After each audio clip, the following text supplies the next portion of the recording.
Yosua pasal pertama bagaimana fokus. Masalah orang muda, orang tua itu sama hari-hari ini itu susah untuk konsentrasi. Bener gak? Yosua pasal pertama, ya sambil dibuka. Istilahnya apa hari-hari ini yang bahasa modernnya itu apa? Gagal fokus. Gagal fokus itu bisa fatal loh. Karena hidup ini pendek sekali. Jangan bilang kita ini hidupnya bisa 70-80 tahun, 90 bahkan. Itu pun sangat-sangat singkat. Nah, sangat mudah untuk waktu berlalu, lalu kita sia-siakan kesempatan. Ada satu hal yang tidak ditebus Tuhan di Kalvari, namanya time. Kalau itu lewat ya lewat. Kita nggak bisa kembali yesterday. Yesterday nggak akan bisa kita redeem. Kita nggak bisa tebus. Karena itu jangan sia-siakan. Ya, itulah sebabnya mandat yang Tuhan berikan dalam kehidupan Anda, purpose itu jangan hilang atau tujuan. Destiny itu perjalanan. Jangan sampai kita tersesat, keluar dari rancangan Allah, gara-gara nggak bisa konsentrasi, banyak buang-buang waktu.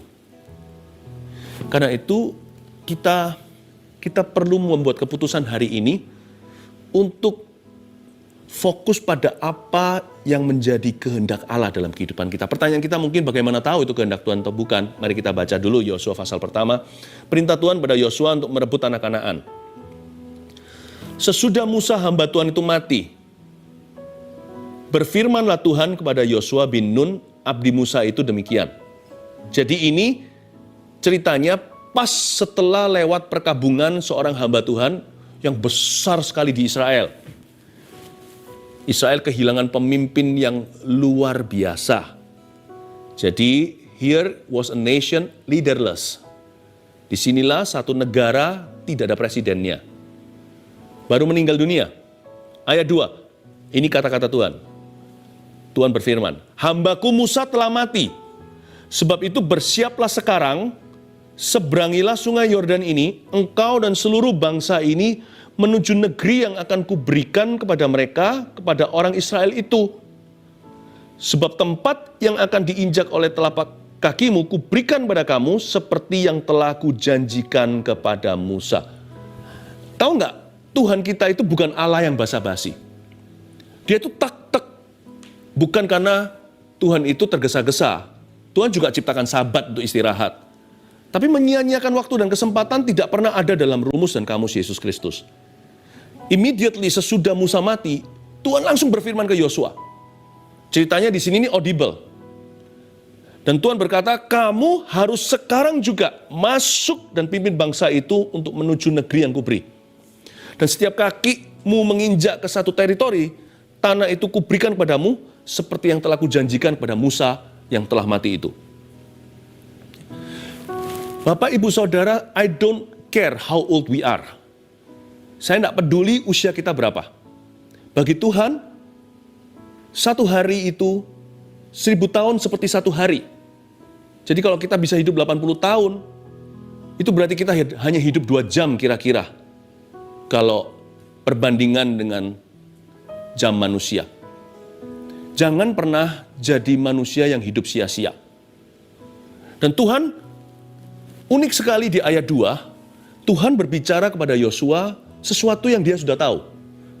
Tuhan bilang gini, gitu ya, Yosua, hambaku Musa telah mati. Nah pertanyaannya apa? Yosua nggak tahu. Kematian Musa itu heboh sekali. Perkabungan orang Yahudi lama banget. Dan Musa itu ditangisi, diratapi. Bagaimana tidak? Dia yang memimpin di ronde pertama, bangsa Israel keluar dari Mesir secara mulia. Lalu dia memimpin di babak kedua sebelum meninggal dunia, keliling putar-putar padang gurun 40 tahun itu. Kasih mereka makan mana, minum dari batu, keluar air segar. Waktu dia meninggal dunia, masa rahasia? Seluruh bangsa itu tahu, Musa sudah tiada, kematiannya pun sudah diumumkan. Dan Musa pun sudah memberitahukan, dan sebelum meninggal dunia, Musa sudah turunkan berkat atas 12 suku Israel itu. Dia sudah serahkan warisan secara rohani tentunya. Kenapa Tuhan masih bilang begitu sama Yosua? Hambaku Musa telah mati. Bedakan ini. Segala kejadian di hidup kita itu, kalau sekedar kalau sekedar kita tahu, itu hanya informasi belaka dan tidak ada kuasa. Ya aku tahu Tuhan itu baik. Ya aku tahu Tuhan bisa lakukan segala sesuatu. Ya aku tahulah dunia ini sedang gonjang-ganjing. Ya sekarang ekonomi lagi lesu. Itu pengetahuan. Tidak ada kuasa di dalamnya. Tapi ketika Tuhan yang mengucapkannya, berubah dari pengetahuan menjadi pewahyuan. Dan posisi Yosua yang mendengarkan firman Tuhan itu karena iman timbul dari pendengaran. Kalau tahu doang itu informasi, tidak berguna, hanya menambah pengetahuan. Tapi kalau dia terimanya dari Tuhannya, dari mulut Allahnya, manusia hidup bukan dari roti saja, tapi dari setiap kata yang keluar dari mulut Tuhan. Waktu dia dengar dari Tuhan, hambaku Musa telah mati, Yosua langsung berubah posisi. Sebelumnya dia hanya tahu itu sebagai pengetahuan atau informasi. Sekarang dia menerima authority. Waktu dia dengar firman itu dari mulut Tuhannya, Musa hambaku telah mati. Immediately dia menerima sebuah otoritas untuk berbuat sesuatu. Lalu turunlah perintah, turunlah mandat, pimpin bangsa Israel ke situ. Jangan jadi orang Kristen pengetahuan saja. Ya aku tahulah, nggak tahu ayatnya di mana, Alkitab pernah ngomong begini atau begitu. Cari wajah Tuhan saat teduh. Waktu kita buka halaman Alkitab ini dengan hati yang terbuka untuk mendengarkan suara Allah, mungkin kita pernah baca ayat-ayat tertentu, tetapi waktu kita membaca, sementara spirit kita terbuka, kita menerima pewahyuan. Padahal tadinya ini hanya pengetahuan, tapi menjadi pewahyuan dan pengurapan, kita berubah posisi secara rohani, bisa melakukan sesuatu terhadap ayat-ayat itu. Tuhan ingin memberimu kuasa kehidupan. Bukan sekedar pengetahuan. Jangan hanya baca berita, lihat koran, atau dengar desas-desus di sini dan sana. Tanya Tuhan, apa firman-Mu untukku hari ini? Apa yang hendak Kau katakan ke dalam hidup saya dan keluarga saya? Tuhan, masa depanku, berbicaralah. Meskipun aku tidak tahu segala sesuatu, aku punya telinga untuk mendengarkan firman. Dan ketika aku dengar sesuatu dari mulut-Mu, mungkin aku ragu-ragu, ini aku atau Tuhan, ini suara hatiku sendiri, atau suara Roh Kudus, gak apa-apa. Tapi selama hatiku mencari, pasti ketemu. Mungkin awal mula ragu, dengan iman yang pas-pasan, Tuhan sanggup membuatmu maju. Pengetahuan itu tiba-tiba berubah menjadi pewahyuan. Tadinya kita hanya Kristen asal-asalan. Setelah kita sungguh-sungguh mencari wajah Tuhan dan mencari suara Tuhan untuk menemukan kehendak-Nya, tiba-tiba kita merasakan ada sebuah kuasa kehidupan yang Tuhan berikan. Kok dalam situasi-situasi tertentu, dalam kondisi-kondisi yang kita alami, saya dulu itu pasif sekali, sekarang bisa berbuat sesuatu. Sekarang rasanya tiba-tiba saya tahu, saya harus berbuat apa. Sikap saya harus bagaimana. Tiba-tiba seperti ada kekuatan, entah dari mana. Padahal tadi waktu saya dengar suara Roh Kudus, saya masih mereka-reka, kira-kira ini suara Allah atau suara saya. Tapi iman saya bertumbuh. Lalu mulai kita lihat terobosan demi terobosan. Koneksi-koneksi ilahi mulai terjadi. Kok bisa ya, aku ini serba kebetulan. Sejak aku benar-benar mencari Tuhan dan kembali kepada jalannya. Ketika aku sungguh-sungguh untuk mencari wajahnya, kayak ada tuntunan gitu di hidupku. Aku selalu ditemukan di waktu yang pas dan tepat, ketemu dengan orang yang tepat, di saat yang tepat, untuk tujuan yang tepat. Semua itu bukan kebetulan. Ketika rohmu menerima pewahyuan, bukan hanya otak menerima pengetahuan. Something will happen in your life. You receive authority. Anda akan menerima otoritas. Dan tiba-tiba Anda bukan menjadi korban lagi kehidupan. Anda menjadi partnernya Tuhan, mitranya Tuhan, untuk berjalan dalam rencananya. Yosua mengalami something great di ayat 2. Ketika dia berkata, terima dari Tuhan, hambaku Musa telah mati. Bergetarlah dia. Okay Lord, what should I do? Apa yang harus kulakukan? Pergi, pimpinlah bangsa ini masuk ke tanah perjanjian. Seperti aku menyertai Musa, aku menyertaimu. Setiap tanah yang kau injak, kuberikan padamu. Wow! Seorang ex-slave, Yosua kan juga ada di situ zaman Musa memimpin bangsa Israel keluar dari Mesir. Dia ini termasuk para budak Firaun berubah menjadi seorang jenderal iman. Tuhan mau mengadakan transformasi itu dalam hidupmu. Semua dimulai dengan saat teduh. Jangan remehkan itu. Gua udah tahu. Pengajaran Kristen tahu, dengar khotbah juga pernah.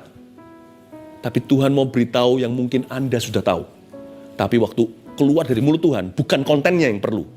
Kontennya Anda sudah mengerti. Tapi sumbernya yang mengatakan itu mengurapimu. Jangan remehkan menerima satu pewahyuan yang Anda sudah tahu sebelumnya. Tapi kalau hari ini diberikan, itu fresh dari Tuhan. Itu mengandung urapan. Dan itu memberi otoritas kehidupan untuk Anda menjadi mitra Tuhan. Maka itu jadilah pelaku firman. Jangan hanya jadi pendengar saja. Amin. Ayat yang keempat.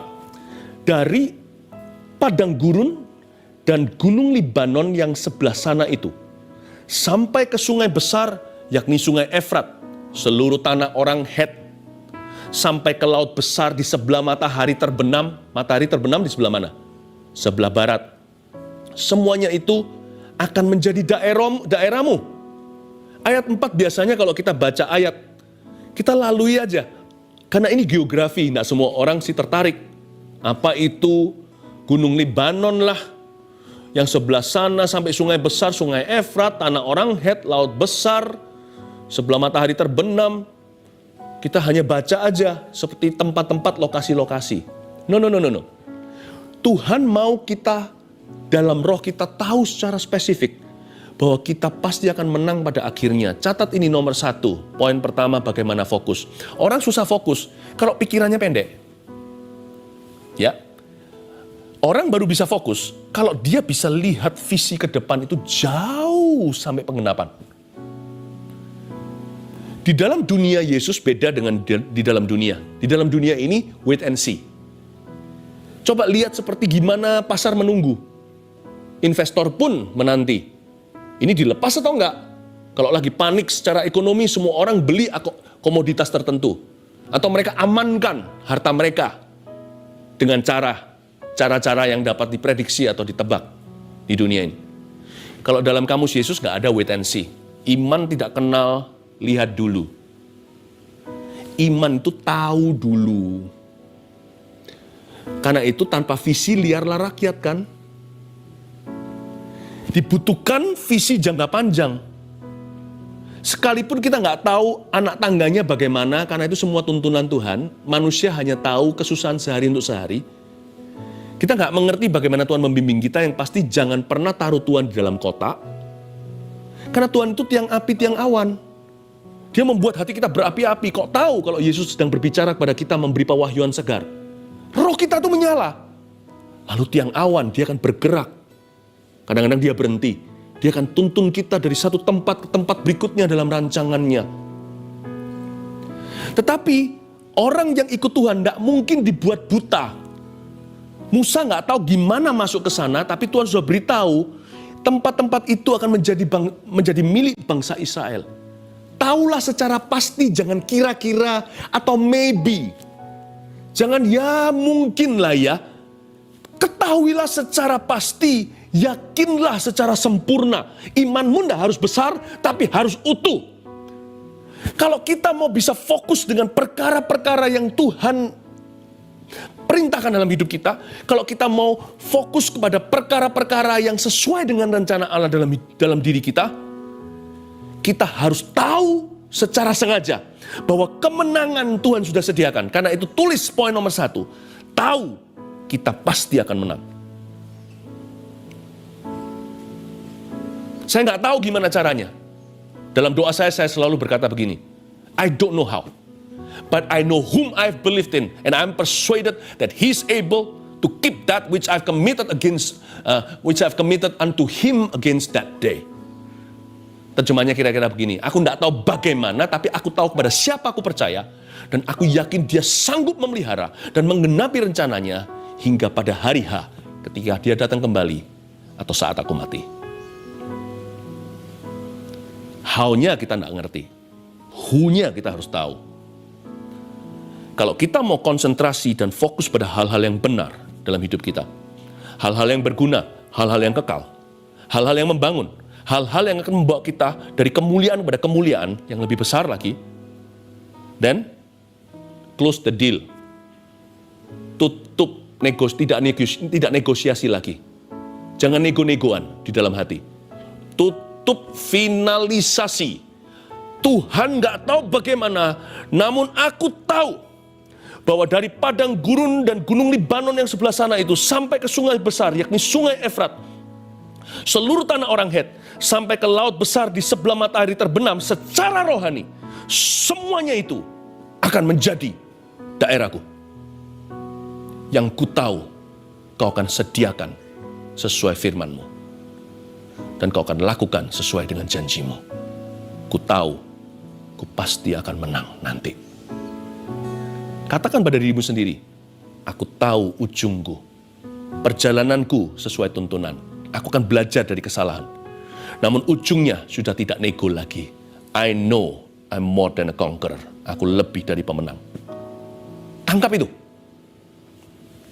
Aneh ya. Kalau sama ikut Yesus itu bayar lunas di depan. It is finished katanya, sudah selesai di kayu salib. Yesus tidak berkata gini, lihat dulu kelakuanmu. Nanti mungkin aku akan membeli kamu. Enggak begitu. Yesus beli dulu. Lalu sempurnakan kita. Hebat enggak? Itulah iman. Beli di depan, lunasi dari awal. Aku tahu aku pasti akan menang. Katakan pada dirimu sendiri, letakkan tangan di dada, beritahu seperti ini. Dalam nama Yesus, aku tahu, aku pasti akan menang. Sekali lagi, dalam nama Yesus, ku tahu, ku pasti akan menang. Katakan amin. Berikutnya, ayat 5. Seorang pun tidak akan dapat bertahan menghadapi engkau seumur hidupmu, kata Tuhan pada Yosua. Seperti aku menyertai Musa, demikianlah aku akan menyertai engkau. Aku tidak akan membiarkan engkau dan tidak akan meninggalkan engkau. Ayat 6. Kuatkan dan teguhkanlah hatimu, sebab engkaulah yang akan memimpin bangsa ini memiliki negeri yang kujanjikan dengan bersumpah kepada nenek moyang mereka untuk diberikan kepada mereka. Baca ayat 6 sekali lagi. Kuatkan dan teguhkanlah hatimu, sebab engkaulah yang akan menuntun bangsa ini memiliki negeri yang kujanjikan dengan bersumpah kepada nenek moyang mereka. Ulang lagi ayat 6 sampai menjadi rema. Kuatkan dan teguhkanlah hatimu. Titik. Berhenti di situ. Poin nomor 2, bagaimana fokus? Taruh hati dan pikiran. Tuhan bilang, kuatkan dan teguhkanlah hatimu, dalam bahasa Inggrisnya, be determined. Be determined itu seperti kalau sudah ada goal itu, saya nggak bisa dibengkokkan, tidak bisa dibelok-belokkan. Saya tidak bisa diajak relax, ayo duduk sini ngopi sebentar. Saya kalau sudah ada maunya, saya kejar itu. Itulah sebabnya poin kedua, agar bagaimana kita bisa fokus dengan apa yang Tuhan katakan menjadi milik kita atau janji Allah dalam diri kita. Entah itu keberhasilan dalam dunia kerja, atau pernikahan yang bahagia, atau anak-anak yang takut akan Tuhan, atau studi mereka. Sebagai orang tua yang memperjuangkan, dan bagi anak muda mungkin masa depan Anda, ya kan? Mimpi Anda, cita-cita kalian, sekolah nanti bagaimana, mau ngambil apa, kepingin sekolah dalam negeri, luar kota atau luar negeri, whatever it is that has become your dream, apapun yang menjadi mimpimu hari ini, taruhlah hati dan pikiran di sana. Tulis itu, poin nomor 2, taruhlah hati dan pikiran. Put your head in the game. Put your head in the game. Nggak ada yang otomatis. Saya pernah sekali diajak bicara dengan seseorang, berkata, pastor doakan ya supaya saya dapat kerjaan yang gampang gitu loh. Saya nggak perlu cek, nggak perlu, saya cuman taruh uang aja, uangnya terus bekerja untuk saya katanya. Ada nggak ya yang bisa saya taruh gitu aja, pokoknya doakan aja Tuhan buka jalan. Saya bilang, apakah Anda berdoa gini karena malas? Ya, nggak ada rezeki atau berkat yang datang tanpa Anda juga mau rela bayar harga. Meskipun nanti ketika harga yang Anda bayar itu tidak seberapa dengan berkat yang diterima, kita bisa berkata Tuhan Maha Kuasa. Iyalah, kalau kita punya celengan kita pecahkan, lalu nanti dari pecahan celengan tersebut lalu kita kasih ke papa kita, dibelikan mobil yang mahal itu bukan celenganmu yang membeli mobil itu anugerah. Tapi sang ayah mau Anda menabung, mau belajar untuk rasa memiliki juga, mau mengajarkan itu kepadamu. Nah, sama dengan Tuhan. Tuhan mau kita berupaya bukan karena jerih payah kita lah yang mendatangkan berkat. Karena berkat Tuhanlah yang menjadikan kaya, susah payah tidak menambahinya. Tetapi Tuhan mau kita bayar harga. Doa seorang yang beralasan, apalagi yang malas, tidak akan didengar oleh Tuhan. Karena Tuhan tahu dia nggak serius. Saya bilang sama orang yang ngomong begitu sama saya berkata, doamu harus kamu ubah. Jangan minta sesuatu yang sifatnya gampang. Semua orang juga mau itu, seluruh dunia itu seperti kesebelasan, kejar satu bola. Lalu Anda malas-malasan, orang lain yang dapat bola. Orang fasik mungkin yang diberkati, bukan Anda, karena Tuhan tidak pandang bulu. Siapa rajin, tangan itu yang mendatangkan kaya. Whatever you want to achieve, apapun yang Anda mau capai di hidup ini, kalau itu tinggi apalagi, harus taruh hati dan pikiran di situ. Heart and soul, kejar itu. Fighting spiritnya mana? Anak muda juga sama. Kalau seorang cowok mau kejar seorang cewek, dia suka, udah waktunya lah untuk dia punya pacar. Nggak boleh cepat menyerah, bukan? Masa suruh perempuannya yang kejar dia? Apalagi kalau laki-laki sebagai kepala keluarga suatu hari kan harus take inisiatif juga. Fighting spiritnya mana? Anak-anak muda sekarang harus punya fighting spirit. Untuk karirnya, untuk masa depannya. Orang-orang tua juga sama, taruh hati dan pikiran di sana. Put your head in the game. In the game. Jangan melamun ketika perlombaan tenis. Nanti bolanya lewat, di smash kita juga nggak kerasa. Ya, jangan lihat juga terus ke scoreboardnya. Ini udah berapa? Nanti kita lihat lagi, udah kalah. Kalau Anda main tenis dalam sebuah turnamen, kejuaraan, lupakan scoreboardnya. Fokus, put your head in the game. Lihat bola itu, jangan 1/1000 detik pun luput dari pandanganmu. Ada kesempatan smash dia. Kalau main di net, main di net. Kejar seperti seolah-olah hidupmu bergantung padanya. Taruhlah pikiran dan hatimu di sana. Tapi setelah engkau juara, katakan, wow, semua karena berkat dan anugerahnya. Tuhan bilang sama Yosua, kuatkan dan teguhkan hatimu bukan karena dia takut.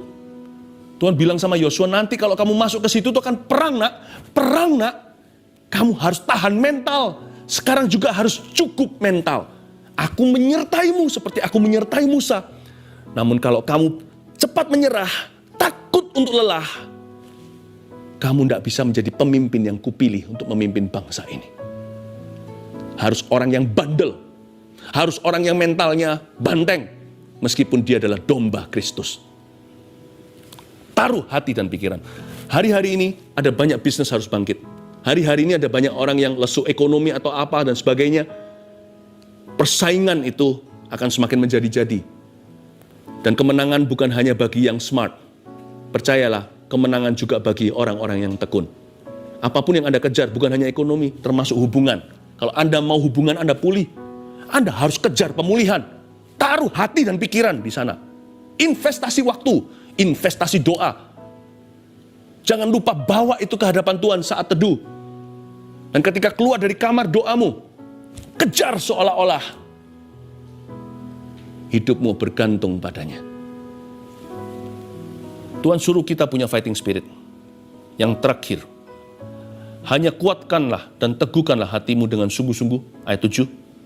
Bertindaklah hati-hati sesuai dengan seluruh kaum hukum yang telah diperintahkan kepadamu oleh hambaku Musa. Janganlah menyimpang ke kanan atau ke kiri supaya engkau beruntung kemanapun engkau pergi. Ayat 7. Hanya kuatkan dan teguhkanlah hatimu, diulang lagi, dengan sungguh-sungguh. Lalu ditambahin, bertindaklah hati-hati.